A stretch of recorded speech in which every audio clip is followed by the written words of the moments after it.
Nag-ulan na ka-farmers Kaya laging basa na ang lupa. Kaya nagmerienda silang mangga. Ang dami nilang mangga. Nagsasawa sila sa mangga. Ayun. Dahil marami na akong may napapisa na naman akong Rhode Island Red. Orange kulay. Normal na Rhode Island Red. Kaya ginawan ko na uli ng kulungan kasi bubukod ko sila. Doon kasi yung vintage line. Kaya yan yung mga vintage line yan na yan. 70 pieces na yan. Yan. 70 pieces na yan.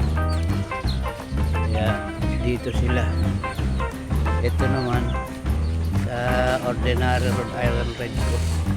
Ito ko naman ikukulong. Pag 1 month ko. Meron akong napapisang bali 7 na. May nakasalang pa akong may 20. Puro itlog ng ito yung magulang ng Rhode Island Red Orange. Yung breeder ko ng Rhode Island Red. Ito yung ordinary. Yan. Yan siya. Yan. Ito kasi marami na ako napapisa dito. Ito vintage line. Yan, marami na ako nakapagpasa. 70 na sila, 80 na yata. Yung vintage line ko, 3 yan. Ito yung isa. Ayun yung isa. Isang hen.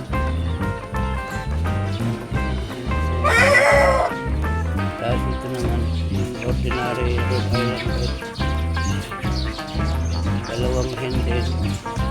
Isang roster. Maliit lang yung hen niya pero malalaki ang itlog. Tapos ito naman Rhode Island Red din ang roster. Crossbreed ko sa native. Dalawa rin yung native na babae na rin ito. Yung isa naglilimlim na 30 nang nililimliman. Ayan. Native siya pero ang roster ko Rhode Island Red. Crossbreed ko. Wala na kasi akong babae ng Rhode Island Red. Sobra yung roster ko. Pinasabot ko dyan sa native. Hindi ko anong kalalabasan. Sa mangga dito. Yun ang ating mga alaga dito sa ating farm.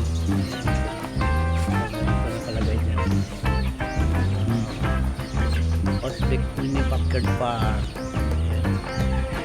Hey guys, update sa aking munting backyard.